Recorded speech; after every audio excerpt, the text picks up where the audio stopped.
Hi, I'm Julia Bruton.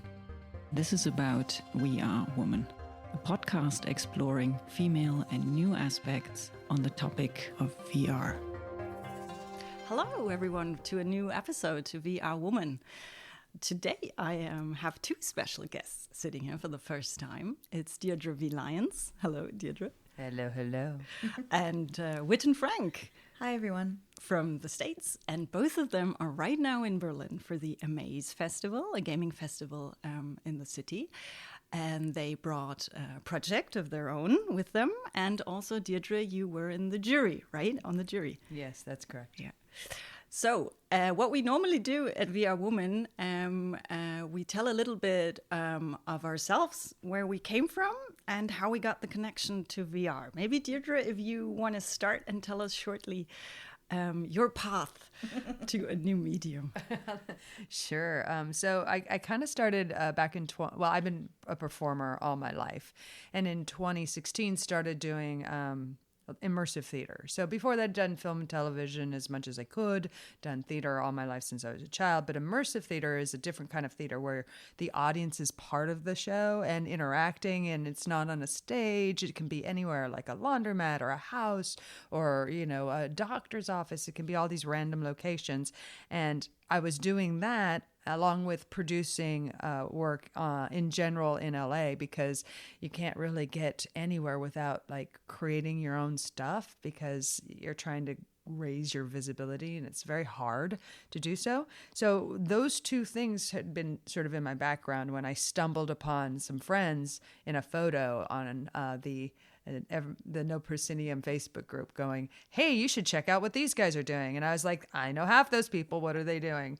Right. So I immediately emailed the company. I was like, hey, if you ever need any more actors, I'd be happy to jump in. And they did. Both me and my husband auditioned for that. He wasn't able to do it, but I was able to do it. And it was 2019. And by March, the pandemic happened. Of 2020. So everything shut down, but not the Underpresents, because it was basically a game in VR with actors that would come in and pretend to be non-player characters. And then all of a sudden they would turn to a player and go, hey, can I have one of those martinis you're drinking? And the player's minds would go, poosh. And before long, they had this big cult following. And so after they did the Underpresents, they did the Tempest, because we were still in the pandemic. We were still working. So it was the only real thing that was happening. And they ended up closing, and then we just started continuing doing that. And the Underpresents is actually where I met Whitton Frank. Mm-hmm. Yeah, we were both performers in the Underpresents. Mm-hmm. And what was your path, basically? Yes, like Deirdre, I've been a lifelong performer. One of my earliest memories, actually, is memorizing children's books and performing them for my family. Like Goodnight Moon and all these very people will recognize. So I would do that. I would memorize them and I'd play all the characters and I'd perform them. So I think, it was always a thing that It was within you from the beginning. Yes. And then I went to Carnegie Mellon for my undergrad, which is a very prestigious acting school in the U.S. Shout out to Carnegie Mellon. Woo! And then eventually moved to Los Angeles. And as Deirdre said, it is tough for performers in LA because so much funding is based on the visibility and the bankability of the people involved in the project. So it can be harder for newer filmmakers or performers to get started because of that. So you end up having to do a lot of different jobs: producing, directing, writing, and acting. And sort of by chance, I had lunch with a screenwriter or a playwright friend of mine, Krista Knight, who's an amazing, wonderful, wonderful, interesting playwright. And we hadn't seen each other since high school. And she said, "Oh, I heard about this audition through some friends of friends, and you should check it out. It sounds really cool and interesting." And I said, okay. And I read about it. I was like, VR? I've never done that before. But they wanted people with certain skills that I do have, like emceeing and basically hosting events and things. So I was like, okay, I can do that. and I auditioned and I got in and was introduced to this strange new world of VR and also performance. And like Deirdre said, I don't think any of us really expected the joy with which people responded to what we were doing in the Underpresents. And then, of course, the pandemic happened, and we did the Underpresents The Tempest, which was a really unique experience. And then after that, Deirdre and Steve worked with two people who were fans of the Underpresents, and they all got together to do a new show called Para. And was that also the creation? Sorry, was that also the creation of Ferryman? Was it? Yeah, absolutely. Yeah, it was Brian Tull and Braden Roy and Steve, my husband Steve Butchko, and I, who sort of got together and decided let's keep this theater thing going. And they had this idea for like a sci-fi kind of like Halloween thing, because Halloween's canceled, right? Pandemic, no Halloween. What? This is my favorite holiday. So he wanted to do like a scary thing, and it turned a little more sci-fi than scary. And we were like, well, let's do something, and we created this sort of event and got the actors from the Underpresents to come in and help out, and it was fun and a romp, and people came and they enjoyed it. And then right after that we did Krampusnacht, which was based on Brian Tull's moniker, which is Krampus, so of course he played Krampus in Krampusnacht, and that was fun. And we got name dropped in the New York Times. We're like, okay, well, we're on to something. Then we submitted for the PGA, and that was nominated for an innovation award, and like, oh, we're really on to something. So then we started doing like something we wanted to take time with and develop. And I knew this really great project that I had been an actor in called Welcome to Respite, and I thought that'd be perfect to bring from real life into VR.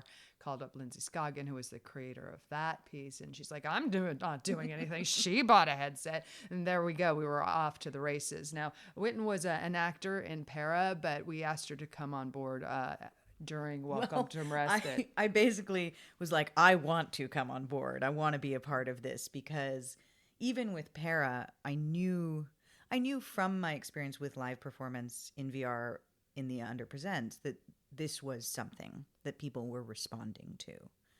And at the time, Ferryman Collective, which newly formed, was sort of one of the only people doing this that I knew, that I had connections with. So I kind of was like, Deirdre, I want a meeting. I want to be a part of the company, not just in the show. But yeah, I think we really hit our stride with Welcome to Respite. And what I also hear is that it was a very organic path that you took from how you got involved the first time. You did something, then you said, okay, we're going to keep on going with this. We're going to create the Ferryman Collective. And that sounds wonderful. It sounds like, a natural way of getting into something. Yeah, no, absolutely. It was even my background in immersive theater and in producing. It was led straight into what we're doing and the skills needed to do what we do. And it wasn't anything that anybody was really thinking about. It was just sort of like, this seems cool, and walking through doors that were open to us, as opposed to continuing to knock on the closed doors of Hollywood and going, hey, let us in, let me in. And just, you feel like you're banging your head against the wall. And then these doors just kind of opened to the side, opened to the back. And we just like, well, let's see what's down this path. Let's go down this corridor. As Steve often says, Jim Morrison would talk about, from the Doors, he would talk about doors. There it is. It's the thing. He would talk about, he felt like this taut bowstring that was being pulled back slowly throughout his life. And then when the doors hit, it was like it all exploded. And that's a bit how it feels now. The other thing I want to add, though, is that VR as a medium was sort of dismissed by a lot of the traditional video game companies because there weren't a lot of people that could build for it. It's quite expensive to do if you're a gaming studio, and not enough people had headsets at the time. So why would you produce something or spend money on something that you can't, produce hundreds of thousands of sales from, right? So some companies started doing stuff and then they dropped, which opened the door for a lot of indie and alternative developers and people from parts of society that maybe had a harder time getting into something like video games for multiple reasons. So a lot of, developers from the LGBTQIA plus community and POCs, like all these communities that have been marginalized in the video game industry, found a home with VR and XR stuff because no one else cared about it. So especially when, a few years ago, it was really interesting when you'd go to festivals, big festivals like South by Southwest and Tribeca, and you'd go to the XR portion. And you were just like, wow, this is way more diverse than almost any other festival. So, and on top of that, companies like Oculus, when it was Oculus, wanted content. And so they were, and this is how the Tender Clause got funding initially, they were giving away $1 million? I don't know how much it was. Yeah. Quite a fair bit of money to new game developers just to create content, because they knew that that's what would get people to buy headsets, was content. Yeah. So they were like, please make content, give us content. And again, interesting artists started making content for VR because nobody else was. The big studios weren't. And that's so incredible. It really opened a lot of doors for smaller independent artists with less funding, or from marginalized groups, to come into this new medium. Yeah, I so agree with that. And I love it because it also means new themes, new topics, new kind of content, right? That normally from an already built up industry that has rules of what is going to be successful and what not, here is the chance to just explore and to try stuff. And I want to also ask you about, because you said what you loved about Whitton was the reaction of the people. So talk about this medium in terms of seeing or hearing or knowing how people react to the medium. What is your experience in terms of people who talk to you about your pieces?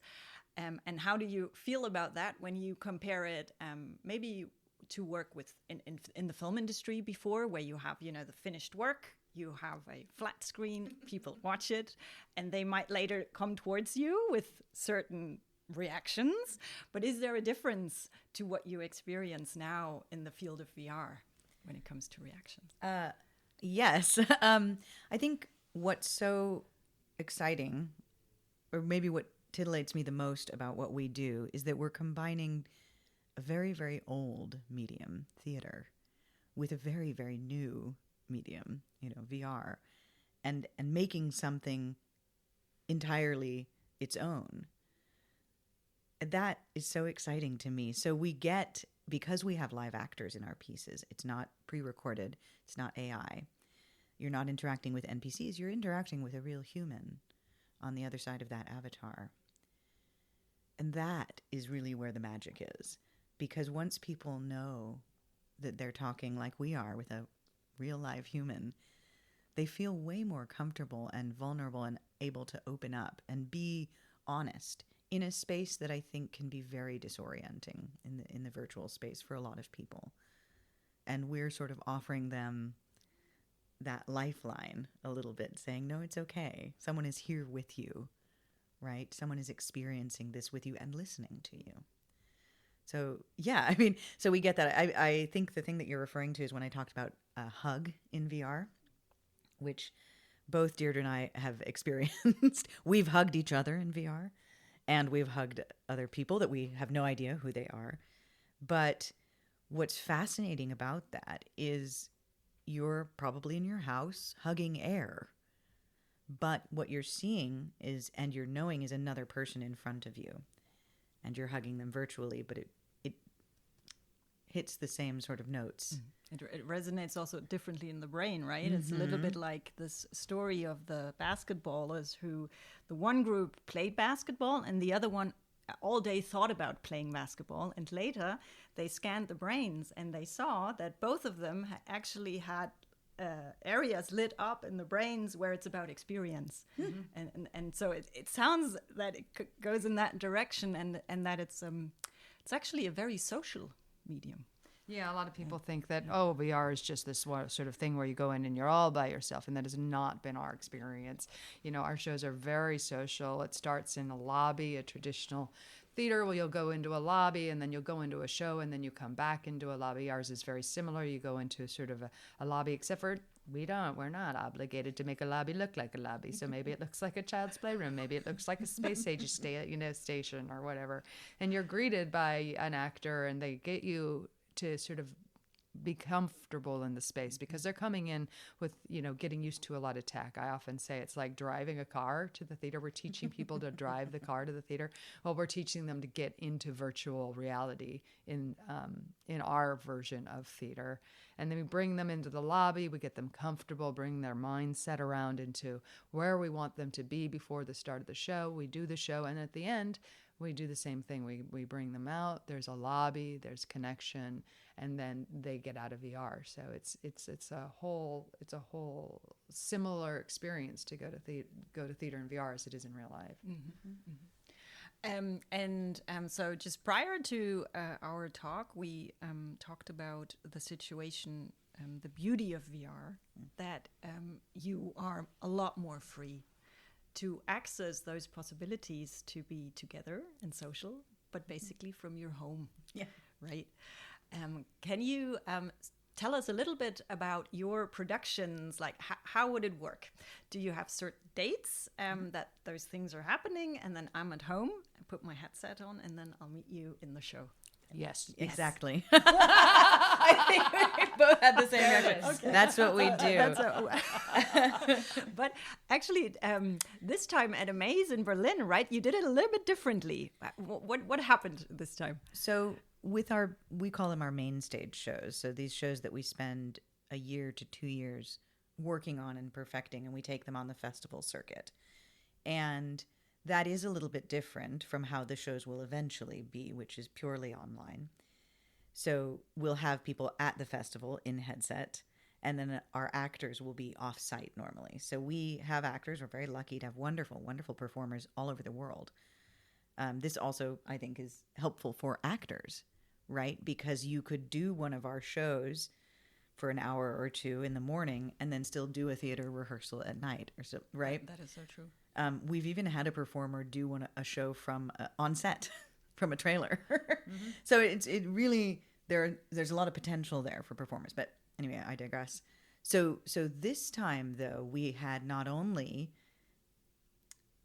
attendees at the festival, we did a special first time ever live performance of one of our shows where we had an actress, Anna Zimmert, on stage performing in headset, and then behind her we had streamed a third-person view of what was happening inside, and at the same time we were streaming live the IRL of our other performer, Jacob Miller. He's in Utah at the moment, so people were able to see what the players were seeing from the third-person view, but then they were also able to see what the performers were doing in real life and in world. Wow. Okay, that sounds very tricky. Yes, big shout out to the tech team at Amaze, particularly Zach, who saved our bacon.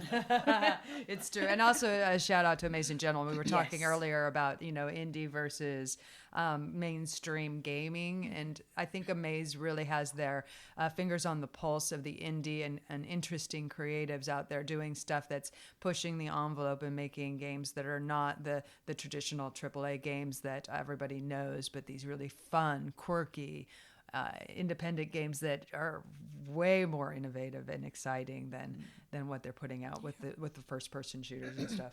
Definitely. Yeah, it's so important right now also for an industry to build itself up from the ground, basically. And not everybody wants to play a first person shooter. Right? Exactly. I had a really interesting chat with Kent Bai, actually. And he's wonderful great journalist, wonderful podcaster, incredible person, very, very invested in the VR community and the XR community. But we were talking about the fact that in a lot of industries, even the video game industry initially starts out with a lot of interesting artists and small, things, and it's exciting. And just like cities, once people see the potential to make money, then you get a much more kind of bland, like, okay, this works for the most amount of people, and less interest in the more artistic, the more unique, the more dangerous and exciting projects, because that's not as monetarily viable. Yeah, that's so true. But I have this thesis that with the medium of VR, we have such a different medium here. You know, it is a mass medium, but not a mass medium like what we've known so far. And it's really something about the individual person who puts on the goggles, and each one of them will see something different. They will be aware of something different. Something for them, what is for me important might not be for you important, or for you. So there is a confusion right now, how to deal with that. Yes. And how to get that on a path, right, of lots and lots of people watching, which is already, I think, a word we should not be using anymore in VR, because we're experiencing it, we're playing it, we're in it, right? And this is something a lot of people have trouble with getting around, and it's people like you who create the industry by doing what you're basically doing, and that's so fantastic. Well, that's what's so really great about VR right now, is that it's still so collaborative, and all the other people, all the sort of corporations and stuff, they're still trying to figure out what to do with it. They don't really know. So there's just this sort of explosion of creativity and excitement and collaboration, and people are just like messing about, right? So I think this is a very rare time, and I would encourage anybody out there who's thinking about jumping into VR to do so right now. It's not too late. You're at the perfect time. It's still so crazy. So just get in here, muck about with the rest of us. And before you know it, you'll be hanging out with the coolest people in the world. Absolutely. I so agree with you, Deirdre. And I would love for you to tell us a little bit more, also in your function of a writer and a producer and an actress. How do you make decisions on certain topics? How do you find your themes? And how do you then go basically from the idea to the finished experience or game that you're having? Each project has come to us differently, and it usually comes to us through inspiration of some sort and accessibility. So as we were talking about with Welcome to Respite, I had done a show in real life with Lindsay Scoggins Co-Act Productions, and I was thinking about something that would be just two actors and would highlight intimacy and the connection, human connection in VR, that was like sort of based in the heart. And I thought this project would be really great. And it was an experiment. Like, we didn't know if it would work. It's it's two actors playing the parents of a child, a little 7-year-old child, and the audience member who's playing Alex, the child, is told that they're an adult going back to a childhood memory, right? And so we basically put them into a 7-year-old avatar, and they're short and the world's big, and they're looking up at their parents, and they're looking over at the table. And most of us haven't had that experience since we were a child, right? There's no way to do that again. You can't go back like that. But in VR, you can. So that offered something super special. And then we were going to continue down that path and do chapters, because it was sort of an episodic story. But Lindsay got pregnant, so she was having a baby. And we pivoted on the way back from Venice. The first year we had gone, I had this idea to do a story around one of our team members' worlds, Screaming Color, Christopher Lane Davis. He has many monikers to us. Amazing world builder, super exciting musician, crazy animated pixel maker. Just like, he's our magic maker. And so I had written this story around it. I took it to him. I'm like, what do you think? Do you like it? And he says, I love it. And so together we worked on that, and he worked on the world, and we took that to South by Southwest, and then it exploded, and it was crazy. And then our third big production was Find Willie, and I'll let Whitton talk about how that happened. That was my directorial debut with our company. That happened sort of on a crazy happenstance. There's a wonderful immersive game company, Gyoe, in South Korea. And they had approached us about Welcome to Respite because they were so enchanted by it, and they wanted to take it and translate it into Korean and have it performed for Asian audiences with Korean actors and everything. So we did that with them. We worked on that. And then maybe 3 months before South by Southwest 2023, I think. 2023? Yeah, 2023. With the pandemic, right, there's always this whole Time. I know. Gioe contacted us and said, we've been accepted to South by Southwest with a show, but we need an English translation for a more international so it came audience. All the way back. Yes. So myself and Deirdre worked with their team to make a translation, altering the story a little bit here and there so that it was a more universal thing. And I said, I want to direct this. I'm really fascinated by the themes that Find Wheelie presents about memory and corporate oversight and identity.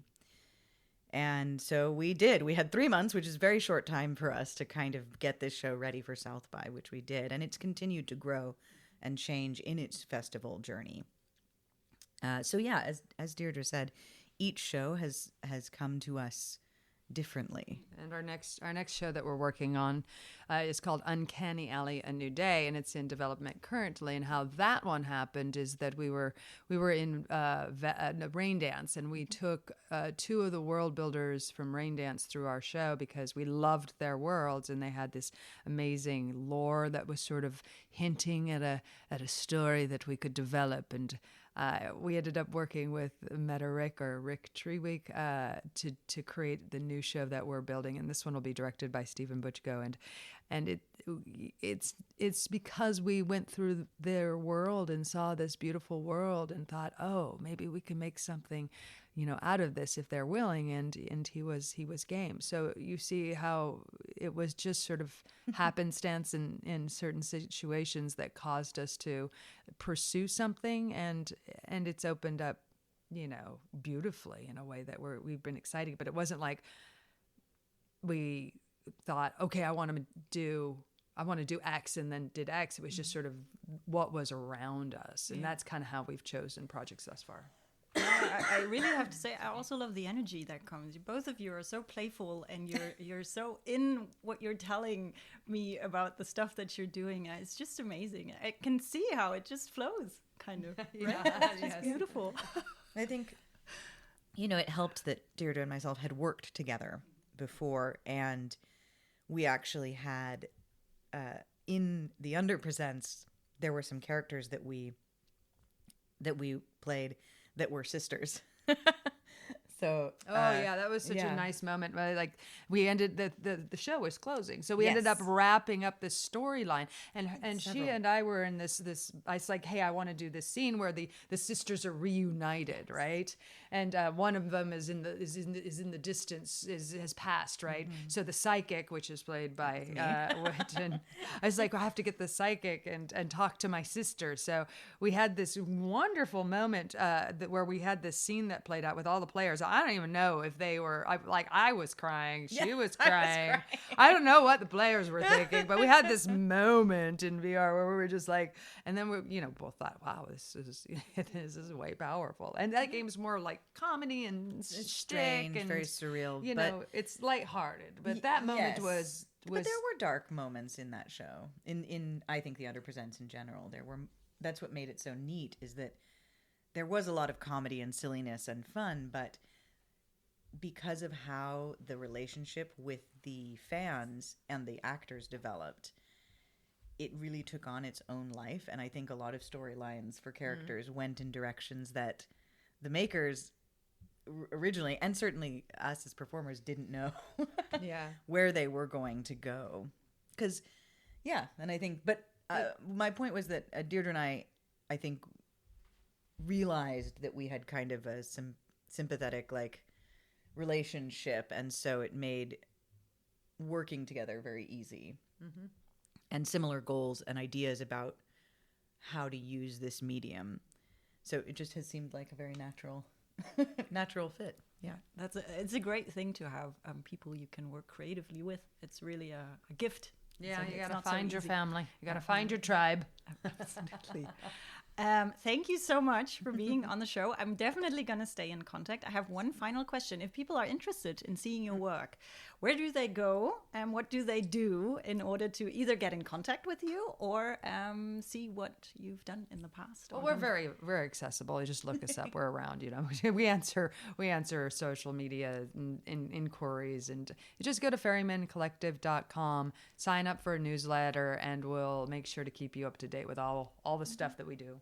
You can also check out our Instagram at ferrymanvr. But as Deirdre said, if you just look up Ferryman Collective VR on the internet, there'll be lots and lots of links to all the things that we do. Yes, as Deirdre mentioned, we are working on our next big festival run show. I think I can say the name, right? Have we announced it yet? Can we announce it? The name of the show? Yeah. Yeah, you can say the name of the show. It's Uncanny Ally. Yeah, I already did. Yeah, Uncanny Alley. did. Uncanny Alley. Right. So look out for that. Exciting news. But we do also do runs of our other shows, ticketed runs, that you can go and buy a ticket if you have an Oculus 2 or a MetaQuest. A MetaQuest 2 or 3 or Pro. Yes, or PC VR. Or PC VR. Mm-hmm. You can attend any of our shows. Wonderful. MetaQuest 1 won't work for some of them. No. Yeah, we use the social VR platform, VR Chat. Yes. And as long as you have access to that through the Oculus Store, through Steam, you can come see our show. Except for on the Quest 1 where everything crashes. It's sent to bye-bye. That's a little bit of the technical So yeah, issues, so right? you can see our other shows. We do ticketed runs at least once or twice a year usually. But if you are on our Instagram or on our mailing list, you will hear all about that, and you will probably see discounts for tickets. We're so busy. That's why it's hard to do more. Wonderful. Stay busy. Please stay busy. But we're very grateful to festivals like Amaze that continue to support things like this. It's very exciting to see a lot of the festivals realize the potential of this for entertainment. Tribeca, Cannes, and Sundance, I think, has revived their XR portion because it is its own thing. It's different from theater. It's different from film. It's different from games. Yeah. And it's not replacing or taking over for any of those things because, look, when I want to see a wonderful Shakespeare production, I'm going to go to the theater, right? If I want to see a fantastic movie, I will go see a movie. Exactly. If you want to read a book, you read a book. So it doesn't, none of these need to be the death. I think people really love this is going to be the end of this. And it never has been. TV wasn't the end of film. Film wasn't the end of theater, right? It's never happened because we as humans want to consume art in many different forms. And this is just the newest one, right? This type of virtual, but also location-based, all the stuff that people are doing with AR right now with historical sites. There's a couple of really wonderful companies that are doing site-specific AR where you go and then you use AR to learn about the site and they bring it to life in that way with the stuff that we're doing. People are doing mixed medium stuff. It's incredible. So yeah, thank you, Amaze, for having us here in Berlin because it really is important work, and it's important to artists like ourselves and to many other people, and I think that hopefully will only continue to grow. And we're very verbose, and I know you're trying to wrap this up, but we're not going to let you yet because I want to take a moment to thank you for what you're doing. Of course, but also to bringing everyone. visibility to XR itself and to women in this space, because you are a woman in this space working in VR, creating your own projects and making the magic happen. How has that been for you on your journey? Oh, I guess I would agree with everything you guys said so far. So when are we working together? When's Right, that happening? let's do it. That is the one question that we'll have to figure out. But I'd say you never know where the path takes us. It's very true. Yeah. So have a great flight home, and we'll stay in touch and probably talk about when your new project is finished. Sounds grand. Thank you. Thank you so much.